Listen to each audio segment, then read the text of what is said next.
আসসালামু আলাইকুম ছোট্ট বন্ধুরা, দিনের নবীর উম্মতেরা, হযরত মুহাম্মদ সাল্লাল্লাহু আলাইহি সাল্লামের উম্মতেরা, আশা করি ভালো আছেন। আমিও ভালো আছি।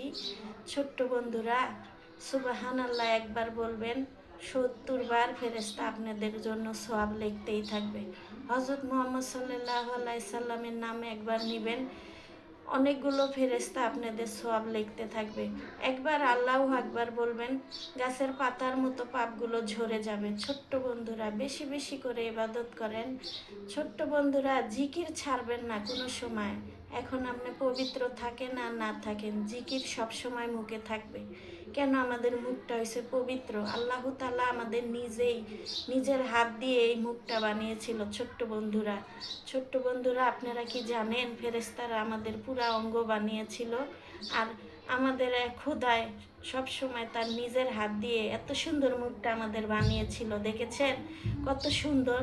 ছোট্ট বন্ধুরা, এই নিয়ামত আপনারা ভুলে যেয়েন না। ছোট্ট বন্ধুরা, শুকরিয়া জানান আল্লাহ তাআলার কাছে। আসসালামু আলাইকুম।